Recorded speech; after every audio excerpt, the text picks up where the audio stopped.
एक न्यूक्लियोसोम में 220 pair DNA उपस्थित होते हैं, जिसमें 400 न्यूक्लियोटाइड्स होते हैं, धागे और मणिकाएं होती हैं। क्रोमेटिन न्यूक्लियोसोम्स प्रेजेंट होते हैं। क्रोमेटिन में रासायनिक रूप से डीएनए स्टोन प्रोटीन और गैर स्टोन प्रोटीन आरएनए पाया जाता है। यूक्रोमेटिन और हेट्रोक्रोमेटिन। यूक्रोमेटिन जो होते हैं वो क्रोमेटिन का खुला रूप होता है, हल्के अभिरंजित होते हैं, और जबकि ये गहरे होते हैं। बार बॉडीज जो होती हैं, कुल एक्स गुणसूत्र -1। मान लें महिलाओं में 2x गुणसूत्र में से एक एक्स गुणसूत्र निष्क्रिय हो जाता है। इस निष्क्रिय गुणसूत्र को ही बार बॉडी कहते हैं। एक जो निष्क्रिय गुणसूत्र है, सही अपन बार बॉडी कहते हैं। बार बॉडी का अध्ययन जो होता है वो नेट्रोफिलिक के केंद्रक से किया जाता है। ड्रॉम स्टिक के रूप में दिखाई देती है। Cell envelope.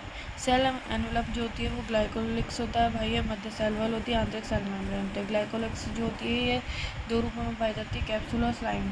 कैप्सूल और स्लाइम जो होती है वो सेल वॉल जो होती है जीवाणु की, वो पेप्टिडोग्लाइकन और म्यूरिन की बनी होती है। पेप्टिडोग्लाइकन और अमीनो एसिड्स के अतिरिक्त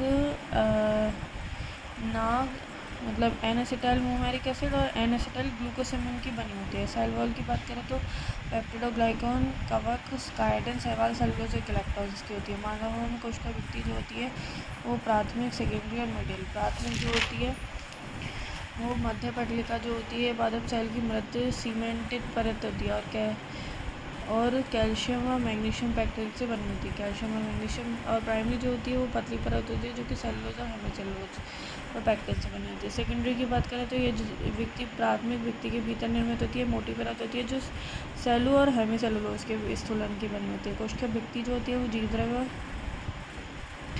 कोशिका भित्ति प्लस जीवद्रव्य, कोशिका जीवद्रव्य, कोशिका द्रव्य प्लस केंद्र। सेल मेम्ब्रेन की बात करें तो रॉबर्टसन ने तो यूनिट मेम्ब्रेन मॉडल दिया था, और डैनियल डेवसन ने दिया था सैंडविच मॉडल, और अन्य सिद्धांत जो सैंडविच मॉडल दिया था, और जो मान्य सिद्धांत था वो फ्लूइड मोज़ेक मॉडल जो कि दिया था सिंगल निकोलसन ने।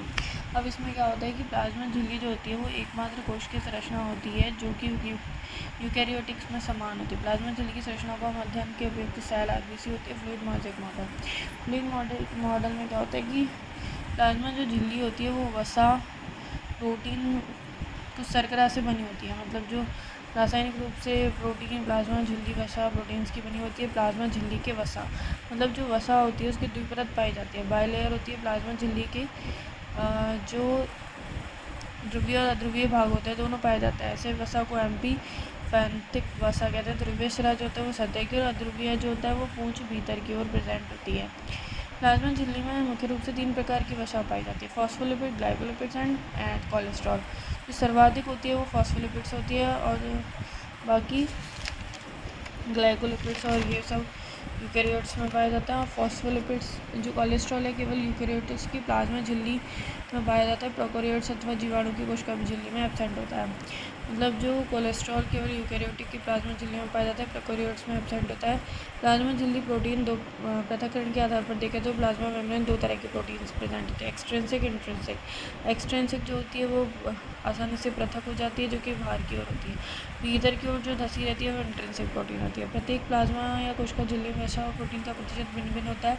आरबीसी की सेल में 52% तो प्रोटीन होती है, लिपिड होती है 40%। शर्करा बोले तो प्लाज्मा झिल्ली में वो बहिकोश के क्षेत्र की ओर पाए जाते हैं, मतलब बाहर, एवं प्रोटीन्स और लिपिड से जुड़े रहते हैं। प्रोटीन्स और लिपिड से जुड़े रहते हैं। शर्करा समूह सेल की पहचान और सेल संयोजन में कार्य करते हैं।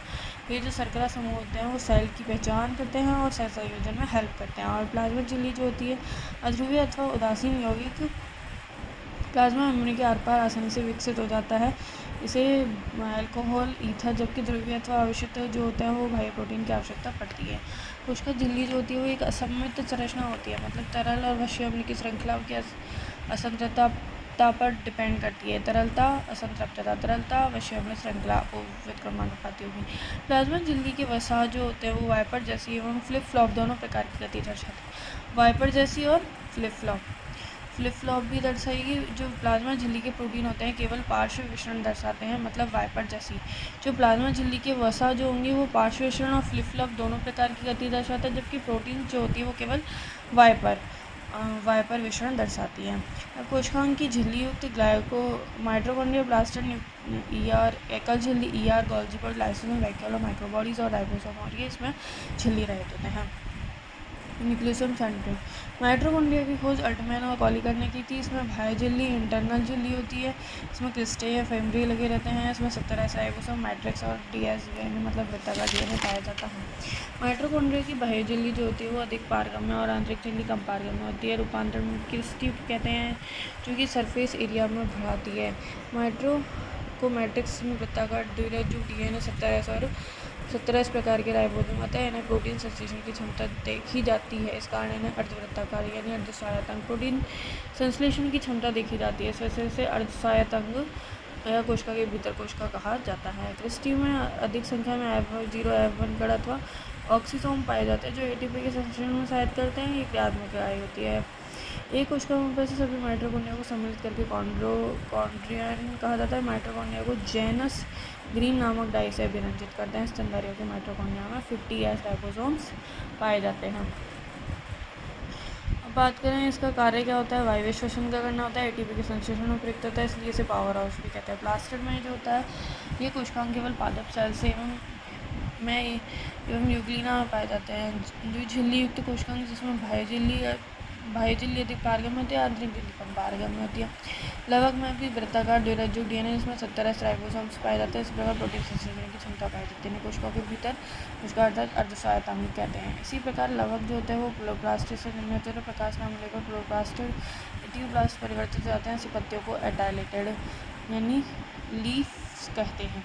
ल्यूकोप्लास्ट होते हैं, क्रोमोप्लास्ट ल्यूको जो होते हैं वो कलरलेस होते हैं। ये जो होते हैं वो हिस्सा संग्रह के लिए एलियोप्लास्ट, प्रोटीन के लिए एल्यूरो और कार्बोहाइड्रेट के लिए एमाइलो, वसा के लिए एलायो, प्रोटीन के लिए एल्यूरो और कार्बोहाइड्रेट के लिए एमाइलो। और क्रोमोप्लास्ट में क्या होता है ये कलरफुल होते हैं, जैसे टमाटर में ल्यूकोपिन होता है, गाजर में बीटा कैरोटीन और पपीता में ल्यूटिन के कारण इनका पीला रंग होता है। क्रोमोप्लास्ट फलों और पत्तियों के रंग प्रदान करते हैं।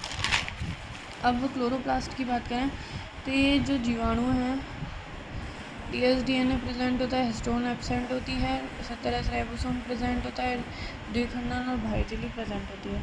एंडोसिम्बायोट थ्योरी जो होती है सिद्धांत के अकॉर्डिंग क्या होता है, माइटोकॉन्ड्रिया और लवक उत्पत्ति जो होती है वो बैक्टीरिया से हुई, इस बात के प्रमाण उपरोक्त दर्शाए गए हैं। राइबोसोम की खोज पैरट ने की थी। ये झिल्ली रहित कोशिकाएं होते हैं। इस कोशिका के भीतर कोशिकाएं होते हैं। इसमें रासायनिक रूप से राइबोसोम आरएनए प्रोटीन से बने होते हैं। राइबोन्यूक्लियस राइबोसोम संगठन में केंद्र का निर्माण होता है। 17 से 80 प्रकार के होते हैं। 17 जो होता है वो 50 और 30 इकाइयों में बटा रहता है। जो 20 आरएनए 23 और 16 23 और 5 और इसमें 28 18 और 5 है। राइबोसोम की दोनों जो इकाइयों को स्थायी रखने में Mg+2 आयन प्रयुक्त होते हैं। प्रोटीन संश्लेषण करना इसी कारण राइबोसोम का कोशिका इंजन प्रोटीन फैक्ट्री होता है। प्रोटीन संश्लेषण में हमारे राइबोसोम की अच्छे से अच्छी कारण इसे पॉलीराइबोसोम और एरिकसोम कहते हैं। अंतःझिल्लिका तंत्र जो होता है वो EGLB मतलब जो कोशिकाएं सम्मिलित रूप से होते हैं एक दूसरे से जुड़ा रहता है। EGLB एंडोप्लाज्मिक रेटिकुलम, जी से Golgi body, lysosome vacuole. EG मतलब प्रोटीन की थी एकमात्र कोशिकाएं हैं जो झिल्ली केंद्रक झिल्ली के साथ जुड़ी रहती है। कोशिका के भीतर अंतराकोश के स्थानांतरण में कार्य करते हैं। ये 2 प्रकार के होते हैं, rough endoplasmic reticulum SER। Thanks for watching this video.